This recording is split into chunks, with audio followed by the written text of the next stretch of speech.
যদি তুমি তাকওয়ার গুণ অর্জন না করো, যে কোনো সময় তোমার ঈমান শয়তান নামক বস্তু নিয়ে যেতে পারে।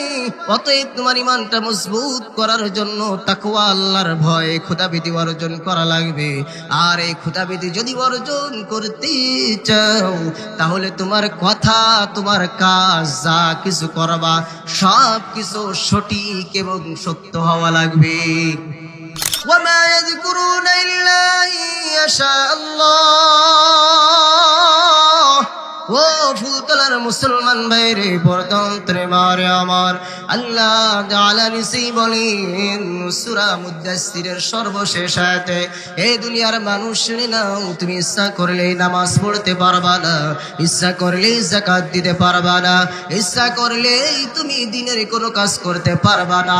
তুমি মনে করো না যে আমি মাহফিলে টাকা দেই নাই, বড় ভালো কাজ করেছি। না না না, তুমি এটা মনে করো তোমার টাকা আল্লাহ মাহফিলে কবুল করে নাই।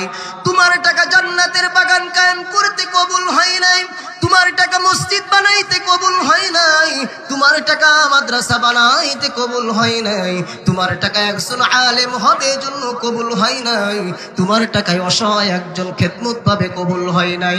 ভালো করে মনে রাখবে, এটা তোমার কোনো কৃতিত্ব না, বরং আল্লাহর পক্ষ থেকে তোমার লানত। আল্লাহ নিজেই বলেন, রে দুনিয়ার মানুষ, আমি যাকে নির্বাচিত করি, মোহাব্বত করি, ভালোবাসি, ওই ব্যক্তি মাহফিলে টাকা দিতে পারে, মাহফিলে যাইতে পারে, মসজিদ করতে পারে, মাদ্রাসা করতে পারে, ওই ব্যক্তির নামটা মসজিদের খাতায় যায়, ওই ব্যক্তির নামটা দিনের লাইনে চলে। এলাকার প্রত্যেকটি মানুষ, আপনারা জানেন এই মাহফিলটা একটি ব্যতিক্রম ধর্মী মাহফিল। ফুলতলা এমএম কলেজ মসজিদের কমিটি উপহার দিয়েছে। বলতে পারেন হুজুর কেমন? মানুষের অতিষ্ঠ হয়ে গেছে মাহফিলের কারণে, কিন্তু আমাদের এই মাহফিলের কারণে কারো কষ্ট হয় নাই। এই মাহফিলটা বাস্তবায়ন করেছে অত্র মসজিদের কমিটি। আলহামদুলিল্লাহ, প্রত্যেকেই তার সমর্থন অনুযায়ী এই মাহফিলে দ্বীনি মজমা কায়েমে, সামাজিক এই ধর্মীয় অনুষ্ঠানে ব্যয় করেছে। এলাকাবাসী তার মসজিদকে সুন্দর মণ্ডিত করার জন্য, এই নতুন উদ্ভাব একটা প্রচার করার জন্য স্বতঃস্ফূর্তভাবে অর্থ দিয়ে সাহায্য করেছে। না আমরা বাজারে কারো কাছে ঢালাও ভাবে কালেকশন করেছি, না এই মাহফিলের ময়দানে কালেকশন হবে। আলহামদুলিল্লাহ, মানুষ বলে মাহফিল আসর বাদ শুরু হবে, এটাও আমরা করি নাই। আমরা লিফলেটে লিখে দিয়েছি মাগরিব বাদ শুরু হবে। আলহামদুলিল্লাহ, এই নতুন নতুন কিছু কথা। এই জন্য আজকে যারা সার্বিক সহযোগিতা করেছে, আয়োজন করেছে, আমি শুরুতে তাদেরকে বলবো, যেহেতু আয়োজন আমরাই করেছি, আর আমাদেরও দ্বীনি নসিহত শোনার দরকার আছে না নাই? এই জন্য মাইকের আওয়াজ যতদূর পর্যন্ত যায়, সকলের কাছে অনুরোধ করব, আমরা সকলে এই জান্নাতের বাগানে এসে বসে যাই। সম্মানিত উপস্থিতি, এমন জায়গা কায়েম করলে রাসূল আরবি সাল্লাল্লাহু আলাইহি ওয়াসাল্লাম দুনিয়ায় তাকে জান্নাতের বাগান বলেছে। এই জান্নাতের বাগানে আসলেই লাভ, আসলেই উপকার। রাসূল আরবি বলেন, ইযা মারারতুম বিরিয়াদিল জান্নাহ ফারতাউ। قال وما رياض الجنة قال حلق الذكر رحمة عالم নবী আমার বলেন, উম্মতের দল, তোমরা শুনে নাও, যখন কোন জান্নাতের বাগানের পাশ দিয়ে অতিক্রম করবে, তখন তোমরা সেখানে বেশি বেশি বিচারণ করবে। সাহাবায়ে কেরাম প্রশ্ন করলেন, ইয়া রাসূলুল্লাহ, ইয়া হাবিবাল্লাহ, দুনিয়াতে জান্নাতের বাগান কোনটি? আল্লাহর হাবিব বললেন, শুনে নাও আমার সাহাবারা, দুনিয়াতে যে সমস্ত জায়গাগুলো কুরআন ও হাদিসের আলোচনা হবে, আল্লাহ তাআলার জিকির হবে, স্মরণ হবে, ওই মাদ্রাসাগুলোতে দেখো ছাত্ররা কুরআনুল কারীম পড়তেছে, হাদিস কোরআনের তালিম হইতেছে। যদিও তোমরা মাদ্রাসা দেখো, যদিও কলেজ মাঠে, এই মাঠটায় প্যান্ডেল দিয়ে ঘিরে দেওয়া হয়েছে রে দুনিয়ার মানুষ। ও কলেজ এলাকার মুসলমান ভাই রে, পরতন্ত্রে মারে আমার, এই জায়গাটা যদিও ঘিরা হয়েছে, কিন্তু দেখতেছি আমরা একটা প্যান্ডেল, আমাদের কলেজ মাঠ। আল্লাহর নবীর হাদিস অনুযায়ী এটা জান্নাতের বাগান, এতে কোনো সন্দেহ নাই। ঠিক কিনা বলেন? তাহলে এখানে যারা আসছে, আমরা এখন জান্নাতি মানুষ, ঠিক না? এখানে আমরা যারা আসছি নির্বাচিত মানুষ।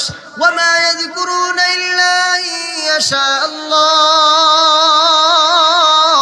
ও ও ফুলতলার মুসলমান ভাইরে পরতন্ত্রে মারে আমার আল্লাহ জালানি সি বলেন সূরা মুদাসসিরের সর্বশেষ আয়াতে, এই দুনিয়ার মানুষ শুনে নাও, তুমি ইচ্ছা করলেই নামাজ পড়তে পারবা না, ইচ্ছা করলেই যাকাত দিতে পারবা না, ইচ্ছা করলেই তুমি দিনের কোনো কাজ করতে পারবা না। তুমি মনে করো না যে আমি মাহফিলে টাকা দেই নাই বড় ভালো কাজ করেছি, না না না, তুমি এটা মনে করো তোমার টাকা আল্লাহ মাহফিলে কবুল করে নাই, তোমার টাকা জান্নাতের বাগান কায়েম করতে কবুল হয় নাই, তোমার টাকা মসজিদ বানাইতে কবুল হয় নাই, তোমার টাকা মাদ্রাসা বানাইতে কবুল হয় নাই, তোমার টাকা একজন আলেম হবে জন্য কবুল হয় নাই, তোমার টাকায় অসহায় একজন খেদমত পাবে কবুল হয় নাই। ভালো করে মনে রাখবে, এটা তোমার কোনো কৃতিত্ব না, বরং আল্লাহর পক্ষ থেকে তোমার লানত। আল্লাহ নিজেই বলেন, রে দুনিয়ার মানুষ, আমি যাকে নির্বাচিত করি, মোহাব্বত করি, ভালোবাসি, ওই ব্যক্তি মাহফিলে টাকা দিতে পারে, মাহফিলে যাইতে পারে, মসজিদ করতে পারে, মাদ্রাসা করতে পারে, ওই ব্যক্তির নামটা মসজিদের খাতায় যায়, ওই ব্যক্তির নামটা দিনের লাইনে চলে। সন্দেহ আছে? আমি কিন্তু নিজের কথা বলি নাই, বলেছি আল্লাহর কথা, নবীর কথা। আমাদের কোনো সন্দেহ আছে? ভাইয়েরা আমার, আমি কুরআনুল কারীমের যেহেতু সময় কম, বরকতের জন্য আমি আর মাত্র অল্প টাইম, হয়তো 15 মিনিট কথা বলবো। কুরআনুল কারীমে সূরাতুল আহজাব এক প্রসিদ্ধ সূরা, এই সূরার 70 এবং 71 নম্বর আয়াত তেলাওয়াত করেছে। রাসূল করিম সাল্লাল্লাহু আলাইহি ওয়াসাল্লামের অসংখ্য অগণিত বাণী থেকে, বুখারী মুসলিম থেকে একখানা হাদিস পড়েছে। এর থেকে অতীব সংক্ষেপে আলোচনা করব ইনশাআল্লাহ। এক একজন এক এক বিষয় আলোচনা করেছে, আমি আজকে আলোচনা করব যেটা সমাজে সৈলাব হয়ে গেছে, যেই গুনাহটা হাজার গুনাহ জন্ম দেয়, যেই গুনাহটা হাজার গুনাহ কি করে জন্ম দেয়, বলা যায় গুনাহের মা, উম্মুল কাবায়ের, হাজারো কবিরা গুনাহ বলেন, হাজারো গুনাহ বলেন, তার মা উদ্ভাবক এক গুনাহ। সেই গুনাহর কথা আপনাদের বলবো। ভাইরা আমার, এই গুনাহ থেকে আল্লাহ তাআলা আমাকে শুননেওয়ালা, বলনেওয়ালা সবাইকে যেন জানার পরে এই গুনাহ বর্জনের তৌফিক দান করে, বলেন আমিন। আওয়াজ দিয়ে বলেন আমিন। যদি আমিনও বলি আল্লাহ কবুল করে, তাহলে তো বিপদ, ঠিক কিনা? ভাইরা আমার, আল্লাহ সুবহানাহু ওয়া তাআলা আয়াতের শুরুতে বলেন, ইয়া আইয়ুহাল্লাযীনা আমানু তাকুল্লাহ ওয়া কুলু কওলান সাদীদা। এই একটা আয়াত নিয়ে আলোচনা করলে দীর্ঘ সময় আলোচনা করা যায়, শুধু এতটুকু বলি, ও ফুলতলার মুসলমান রে, আল্লাহ বলেন, হে ঈমানদার, তুমি আগে তোমার মহান মুলিবকে ভয় করো, অর্থাৎ তাকওয়ার গুণ অর্জন করো। ঈমানওয়ালা শুনে নাও, যদি তুমি ঈমানটা পাকাভুক্ত করো, ঈমান দিলে দাবি করো, ঈমানদার বলে দাবি করো, তাহলে তোমার তাকওয়ার গুণ অর্জন করা লাগবে। আর যদি তুমি তাকওয়ার গুণ অর্জন করো, তাহলে পরিকৃত পক্ষে তুমি ঈমানদার। যদি তুমি তাকওয়ার গুণ অর্জন না করো, যে কোনো সময় তোমার ঈমান শয়তান নামক বস্তু নিয়ে যেতে পারে। অতএব তোমার ঈমানটা মজবুত করার জন্য তাকওয়া, আল্লাহর ভয়, খোদাভীতি অর্জন করা লাগবে। আর এই খোদাভীতি যদি অর্জন করতে চাও, তাহলে তোমার কথা, তোমার কাজ, যা কিছু করবা, সব কিছু সঠিক এবং সত্য হওয়া লাগবে। তুমি যে কাজটা করবা, যে কথাটা বলবা, সব কি হওয়া লাগবে বলেন? এই সত্য হওয়া লাগবে, সঠিক হওয়া লাগবে। অর্থাৎ তুমি যা বলবা, বলাটা সত্য হওয়া লাগবে, সত্য কথা হওয়া লাগবে। যে কাজটা করবা, সে কাজটাও সত্য হওয়া লাগবে, মিথ্যা হলে হবে। তাহলে এই আয়াত দ্বারা বুঝলাম, যদি আমি তাকওয়ার গুণ অর্জন করতে চাই, তাহলে আমার হতে হবে সত্যবাদী। মিথ্যাবাদী হলে আমি তাকওয়ার গুণ অর্জন করতে পারবো না। আর তাকওয়ার গুণ যদি অর্জন করতে না পারি, আমি প্রকৃত মুমিন, ঈমানদার হতে পারবো না। তাহলে আগে সত্যবাদী হতে হবে। সত্যবাদীর গুণ যদি অর্জন করি, ওই গুণ আমাকে তাকওয়ার গুণে গুণান্বিত করবে, আর ওই তাকওয়ার গুণ আমারে প্রকৃত ঈমানদারের গুণে গুণান্বিত করবে। বলে সুবহানাল্লাহ। এই গুণ অর্জন করলে পরের আয়াতে আল্লাহ কি দেবেন আমাদের লাভ, যেহেতু আল্লাহ জানে যে আমি দুনিয়ায় যাদের পাঠাইতেছি এরা শুধু লাভ খোঁজে। এই জন্য ব্যবসায়ী যেখানে 1 টাকা লাভ আছে সেখানে ওই ব্যবসায়ী দৌড়ায়, ঠিক কিনা বলেন? দৌড়ায় যেখানে লাভ আছে। দুনিয়ায় যত মানুষ আমরা আছি সবাই লাভের পাগল, লাভ ছাড়া কেউ চলে না। এই জন্য আল্লাহ আগে বলতেছেন এই কাজগুলো করো, আমি তোমাকে এই লাভ দিব। আমরা লাভ নিতে রাজি আছি তো ইনশাআল্লাহ? ভাইরা আমার, তাকওয়া কাকে বলে? সুন্দর করে ছোট্ট করে, যেহেতু সামনে রমজান মুবারক মাস আসতেছে, আমি মসজিদে বয়ান করতেছি আপনারা জানেন। শুধু তাকওয়ার গুণ অর্জন করার জন্য এতটুকু কথা বলি। আজকে আমরা আলেম ওলামা যারা আছি, ইমাম মুয়াজ্জিন নামাজি যারা আছি, দুনিয়ার সকল মানুষ আমরা যারা আছি, চাই ভালো হোক আর মন্দ হোক, অনেকে জানে আমরা তাকওয়ার গুণ অর্জন করেছি, কিন্তু তাকওয়ার গুণ এমন এক গুণ, এই গুণ যদি অর্জন করতে পারি সোজা জান্নাতে যাওয়া যায়। যত আমল আছে রমজানের রোজার আমলের পরে আল্লাহ বলতেছেন তাকওয়ার গুণ অর্জন করার জন্য আমি তোমাকে দুনিয়ায় পাঠাইলাম। শুনে নাও মুমিন রে, সূরা বাকারার শুরুতে আল্লাহ বলতেছেন হুদাল্লিল মুত্তাকিন, আমি তোমাকে সঠিক মুত্তাকি হওয়ার জন্য কোরআনটা দান করলাম।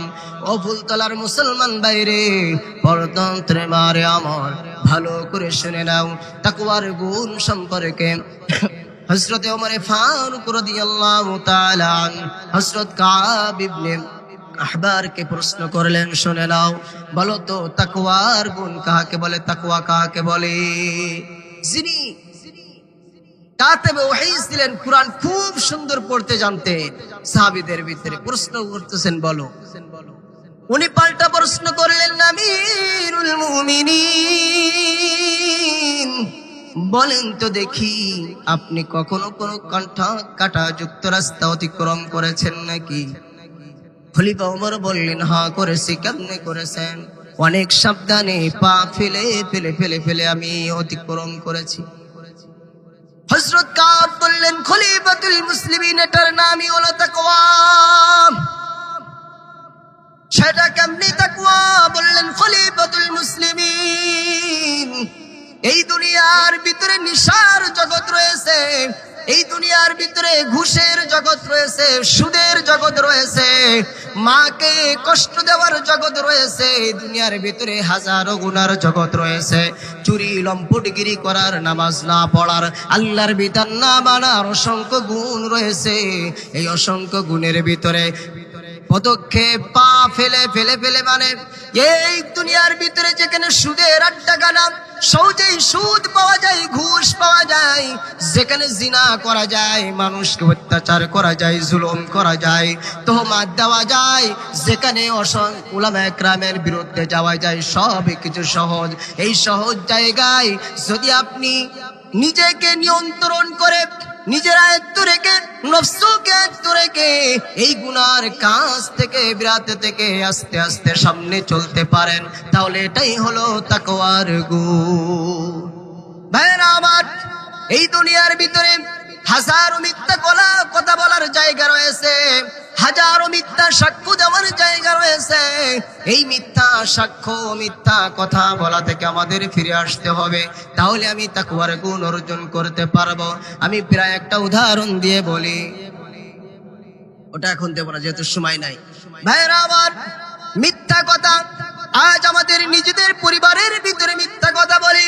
আমি আমার স্ত্রীর কাছে মিথ্যা কথা বলি, স্বামী তার স্ত্রীর কাছে, স্ত্রী তার স্বামীর কাছে, সন্তান আদি তার পিতা মাতার কাছে, ভাই ভাইয়ের কাছে, ভাই বোনের কাছে, প্রতিবেশী প্রতিবেশীর কাছে, মুসাল্লিরা ইমামের কাছে, ইমাম মুসাল্লিদের কাছে, একে অপরের কাছে যেমন মিথ্যা কথা বলে, মিথ্যা সাক্ষ্য দেয়, মিথ্যা সমর্থন করে, ব্যবসার ভিতরে মিথ্যা, আদালতের ভিতরে মিথ্যা, বিচার কার্যের ভিতরে মিথ্যা, পরিবারের ভিতরে, অর্থনীতি জীবন নীতির ভিতরে মিথ্যা, সব জায়গায় যেমন মিথ্যা সাইলাব হয়ে গেছে। আল্লাহর নবী বলেন, শুনে নাও ব্যবসায়ীরা, তোমরা যারা ব্যবসা করো, এই ফুলতলার মানুষ বেশি শিক্ষার থেকে ব্যবসায়ী পাগল। আল্লাহ আল্লাহর নবী বলেন, হে দুনিয়ার মানুষ শুনে নাও। হযরতে আবু যর গিফারি রাদিয়াল্লাহু তাআলা আনহু বলেন, যারা মিথ্যা কথা বলে ব্যবসা করবে, সালাসাতুল লা ইউকাল্লিমুহুমুল্লাহু ইয়াওমাল কিয়ামাতি ওয়া লা ইয়ানজুরু ইলাইহিম ওয়া লা ইউযাক্কিহিম ওয়া লাহুম আযাবুন আলীম। ক্বালা ফাকরাহা রাসূলুল্লাহ সাল্লাল্লাহু আলাইহি ওয়াসাল্লাম, খাবু ওয়া খাসিরু মান হুম ইয়া রাসূলুল্লাহ, আল মিসবিল ওয়াল মান্নান ওয়াল মুনাফিকু সিলআতাহু বিল হালিফিল কাযিব। রহমতে আলম নবী আমার বলেন, রে উম্মতের দল, ভালো করে শুনে নাও, আল্লাহ সুবহানাহু ওয়া তাআলা কিয়ামতের কঠিন হাসরের ময়দানে তিন শ্রেণীর মানুষের সাথে কোনো কথা বলবে না, তাদের সাথে তাকাবে না, এমনকি তাদের পুত পবিত্র করবে না। তাদের জন্য কঠিন আযাবের ব্যবস্থা আছে। সাহাবারা প্রশ্ন করলেন, ইয়া রাসূলুল্লাহ, এমন ক্ষতিগ্রস্ত ধ্বংসত্ব ব্যক্তি কারা? আল্লাহর নবী বললেন, এ যুবক ভাই, দিলের কান দিয়ে শোনো, নিজেকে অহংকারী করে তুমি তোমার জামা পায়জামাকে টাকনুর নিচে ঝুলায় পড়ো। আল্লাহর নবী বলেন, দুনিয়ার ভিতরে যারা অহংকার করে নিজের টাকনুর নিচে কাপড় পরিধান করে, এদের সাথে আল্লাহ কথা বলবেন না, পবিত্র করবেন না, আযাব রয়েছে। 2 নম্বর, যারা মানুষকে উপকার করে খুঁটা দেয়। উপকার করে খুঁটা দেয়া মানুষ আছে না নাই? আমি চেয়ারম্যানগিরি করব, মেম্বারগিরি করব, মাতব্বরগিরি করব, অথবা মসজিদ মাদ্রাসার সভাপতি সেক্রেটারি হব, অথবা কোনো কমিটিতে যাব, অথবা এলাকার ভিতরে প্রভাব বিস্তার করব, মানুষকে উপকার করেছি। উপকার করার পরে যখন সে আমার সমর্থনে নাই, তখন সে তাকে খুঁটা দেয়, বিভিন্ন কথা বলে। আল্লাহর নবী বলেন, শুনে নাও, বিল হালিফিল কাযিব, হে দুনিয়ার মানুষ, কওলুম মারুফু ওয়া মাগফিরাতুম মিন সাদাকা ইয়াতবাউহা আযা। কোন মানুষকে উপকার করে খুঁটা দেওয়ার চেয়ে একটু উত্তম কথা বলে দেওয়া, ভালো কথা বলে দেওয়া, এটা আমার আল্লাহর কাছে বড় প্রিয়। ভাইরা আমার, 3 নম্বর, যারা মিথ্যা শপথ করে পণ্য বিক্রয় করে। ভাইরা আমার, আজকে মানুষ মাছ বিক্রয় করে, নিচে খারাপ মাছ, উপরে ভালো মাছ। আজকে দুধের ভিতরে পানি মিশিয়ে বেচতেছে। 3 নম্বর জিনিসকে 1 নম্বর বলে, 1 নম্বর জিনিসকে, খারাপ জিনিসকে 1 নম্বর বলে বিক্রি করে। ভালো করে শুনে নাও, আল্লাহর নবী বলেন, ও ব্যবসায়ী, তোমার মর্যাদা কোনে জানো না কো? আত-তাজিরু সিদকুল আমিন মা'আন নাবিয়্যিন ওয়াস সিদ্দীকিন ওয়াস শুহাদা। আল্লাহর নবী বলেন, হে দুনিয়ার মানুষ শুনে নাও, যারা ব্যবসায়ী তাদের কত সুনাম। আল্লাহর নবী বলেছেন, যারা ব্যবসায়ী হবেন, এই ব্যবসায়ী যদি সাদিকিন ব্যবসায়ী হয়, ভালো ব্যবসায়ী হয়, ব্যবসা যদি তার সঠিকভাবে করে, আল্লাহর নবী বলেন, ওই ব্যক্তি আর কারোর সাথে জান্নাতে থাকবে না। রে দুনিয়ার মানুষ, তারা আমি নবীর সাথে, যারা সাদিকিন, সালিহিন, শাহীদিন, শুহাদা, যারা জান্নাতের সুসংবাদ পেয়েছে, এই দুনিয়ার সঠিক ব্যবসায়ীরা আমার সাথে জান্নাতে থাকবে। বলি সুবহানাল্লাহ, সুবহানাল্লাহ। তাও তো আওয়াজ থেকে বের হয়। ভাইয়েরা আমার, 2 নম্বর, আমাদের সমাজে যারা বিভিন্ন বিচার কার্য করে বেড়ায়, যারা মাতব্বা, সমাজের, রাষ্ট্রের সর্বক্ষেত্রে বিচারক। আল্লাহর নবী বলেন, বুখারীর লম্বা হাদিসের ভিতরে, কিয়ামতের কঠিন হাসরের ময়দান, সাবআতু ইউযিল্লুহুমুল্লাহু ফি যিল্লিহি ইয়াওমা লা যিল্লা ইল্লা যিল্লু, আল-ইমামুল আদিল ওয়া শাবুন নাশা ফি ইবাদাতি রাব্বি, ওয়া রাজুলুন কলবুহু মুআল্লাকুন ফিল মাসাজিদ, ওয়া রাজুলান তাহাব্বা ফিল্লাহি ইজতামা'a আলাইহি ওয়া তাফাররাকা আলাইহি, ওয়া রাজুলুন তালাবাতু ইমরাতুহু যাতু মাnsabin ওয়া জামাল فقال إني أخاف الله، ورجل تصدق أخفى حتى لا تعلم شماله ما تنفق يمين، ورجل ذكر الله خاليا ففاضت عيناه। ও ভাই, আজকে যারা চেয়ারম্যানগিরি করতে চাও, মেম্বারগিরি করতে চাও, বিভিন্ন প্রতিষ্ঠানে দায়িত্বশীল আছে, ভালো করে শুনে নাও, আল্লাহর নবী বলেন, কিয়ামত যেদিন কায়েম হয়ে যাবে, সেদিন আসমানটা চূর্ণ বিচূর্ণ হয়ে যাবে, এই জমিনটা তামা হবে, সূর্যের আসছে উল্টে 12টি বুক আছে মাথার উপরে চলে আসবে। এই ভয়ঙ্কর দিনে কেউ কাউকে চিনবে না, আপন মানুষগুলো পলায়ন করবে। এই কঠিন দিনে আল্লাহ তাআলা তার আরশে আজিমের নিচে 7 শ্রেণীর মানুষকে স্থান দিবেন। বলি সুবহানাল্লাহ। সেই 7 শ্রেণীর প্রথম শ্রেণী হলো, যারা সর্বক্ষেত্রে আদালত বিচার করবে, তারা সত্যবাদী হবে, সত্য কথা বলবে, সত্য কাজ করবে। যারা নেতা হবে, ইমাম হবে, সঠিক হবে, সত্যবাদী হবে, আল্লাহ বলেন তাদেরকে আমি স্থান দেব। বলে সুবহানাল্লাহ। পক্ষান্তরে অন্য হাদিসে মুসলিম শরীফের ভিতরে নবী বলেন, রাইসুল মুহাদ্দিসিন আবু হুরায়রা বলেন, শুনে নাও, তিন শ্রেণীর মানুষের জন্য আল্লাহ তাআলা কিয়ামতের কঠিন ময়দানে তাকাবেন না, কথা বলবেন না, তাদের পবিত্র করবেন না। সেই তিন শ্রেণীর মানুষের ভিতরে কারা জানো? শাইখুন জানিন ওয়া মালিকুন কাজ্জাব ওয়া আইলুম মুস্তাকবির। আল্লাহর নবী বলেন, এই দুনিয়ার মানুষ শুনে নাও, আজকে যারা যুবক বয়সে নিজেদের চরিত্রটা ভালো করে না, নিজেদের চরিত্র ভালো করে না। কেমনে বললাম? আজকে আমার কাছে একটা নথি দিয়েছে, হুজুর এই কথা একটু বলেন। একদম দেশে যে স্ত্রীর সাথে কেমন আচরণ করা উচিত সেই সম্পর্কে আলোচনা করেন।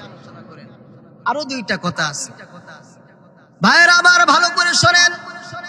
যারা যুবক বয়সে নিজেদের যৌবনের হেফাজত করে নাই, চরিত্র ঠিক করে নাই, এটা ছেলেও অথবা মেয়েও বৃদ্ধ বয়স পর্যন্ত ভালো হতে পারে না সঠিক তওবা ইখলাস না হলে।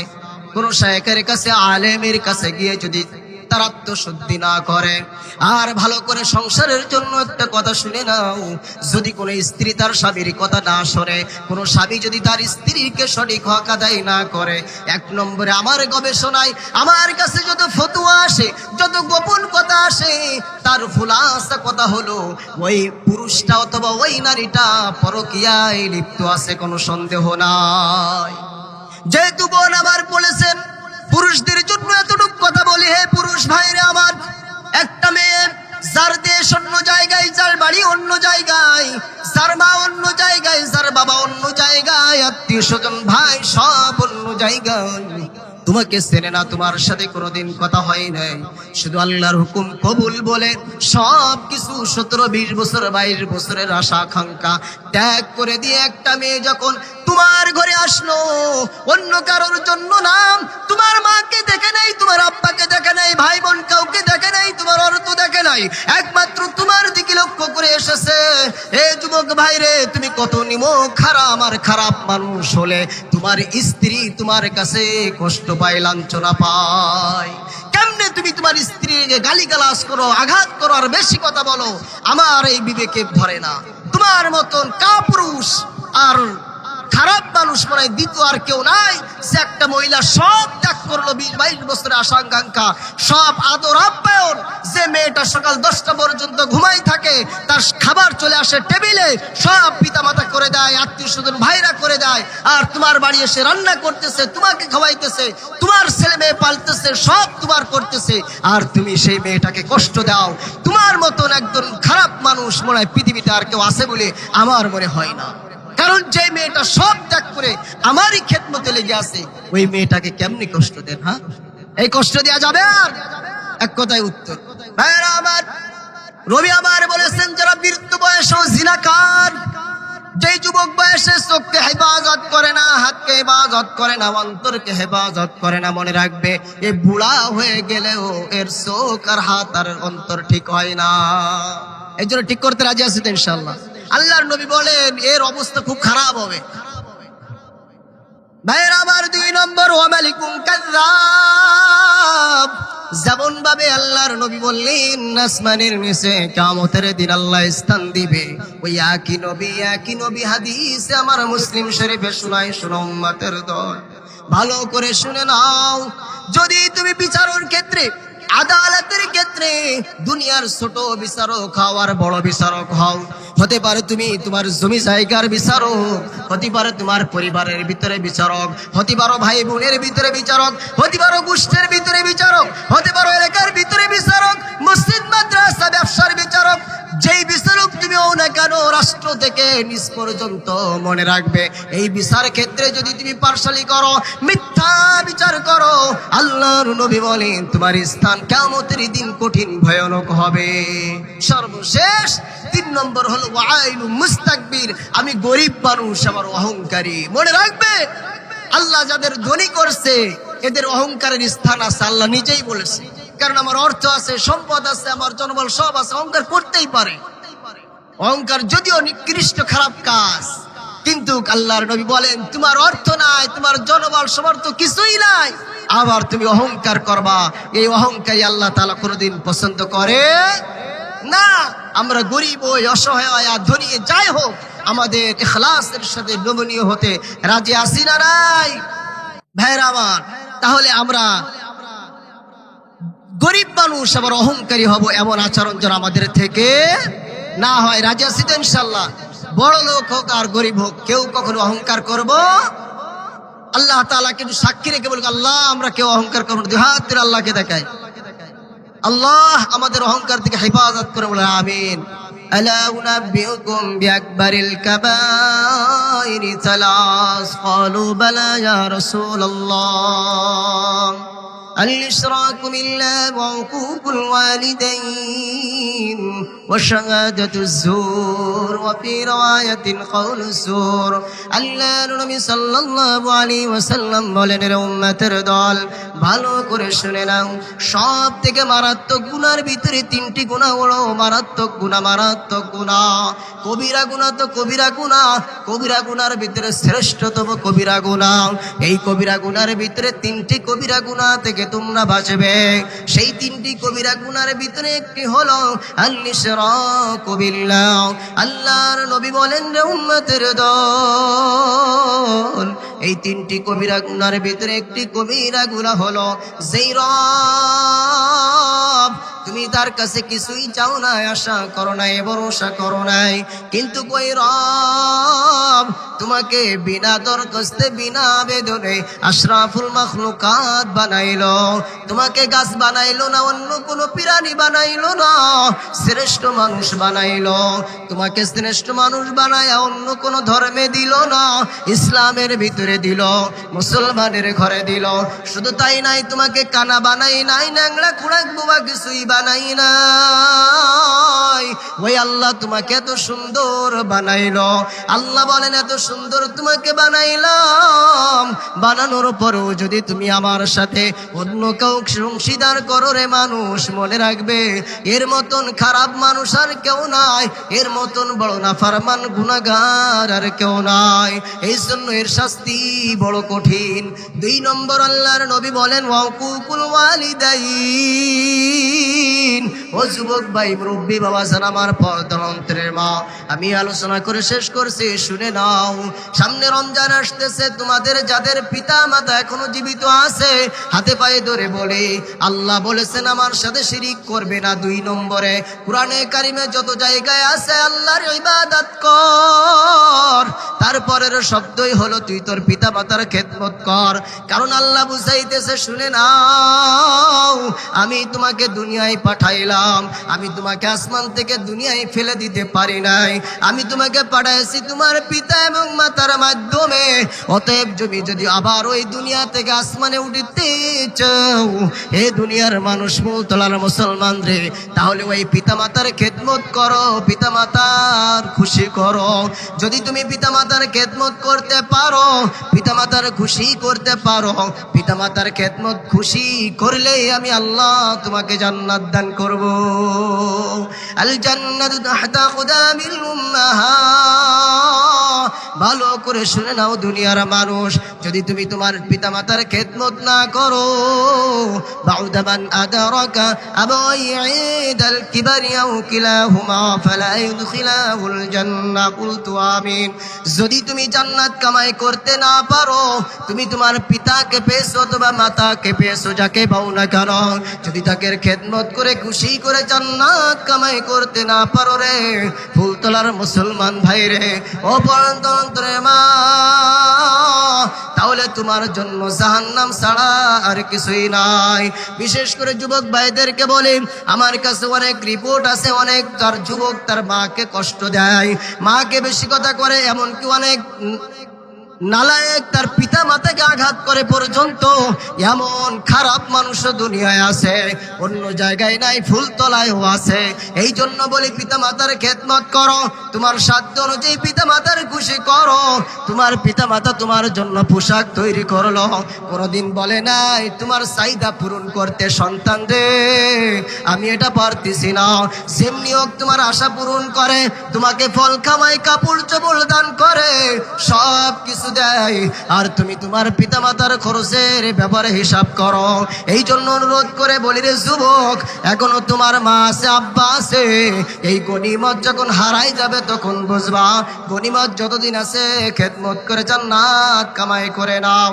সর্বশেষ আল্লাহর নবী বলেন, তুমি মিথ্যা কথা বলো না, মিথ্যা সাক্ষ্য দিও না, কারণ তোমার একটা মিথ্যা কথার কারণে, একটা মিথ্যা সাক্ষ্য দেওয়ার কারণে একজনের বাড়ি উচ্ছেদ হয়ে যাবে। তোমার মিথ্যা কথার কারণে, মিথ্যা সাক্ষ্য দেওয়ার কারণে একজনের ফাঁসি হয়ে যাবে। তোমার মিথ্যা সাক্ষ্য দেওয়ার কারণে একজন মানুষ ইসলামের বিপক্ষে সংসদে যাবে। তোমার মিথ্যা কথার কারণে রাষ্ট্রে একজন মানুষ তুমি সার্টিফিকেট দিয়েছো ভালো মানুষ, অথচ সে খারাপ মানুষ। ওই ভালো সার্টিফিকেট নিয়ে চাকরি পেয়ে দেশের ক্ষতি করবে, রাষ্ট্রের ক্ষতি করবে। এই জন্য মিথ্যা সাক্ষ্য দেওয়া, মিথ্যা কথা বলা, যত ধরনের কাজ আছে সব কাজ থেকে হেফাজত থাকতে হবে। রাজি আছি না নাই? লিল্লাহি তাকবীর। দুই হাত তুলে আল্লাহকে দেখে আল্লাহ, দুই হাত তুলে ধরে আল্লাহ, আপনি আমাদেরকে এই মাহফিলকে হিদায়াতের জরিয়া হিসেবে যে কথাগুলো আলোচনা করি, পরস্পরের সকলকে আমলের তৌফিক দান করেন, বলেন আমিন সুম্মা আমিন। আসসালামু আলাইকুম ওয়া রাহমাতুল্লাহি ওয়া বারাকাতুহু।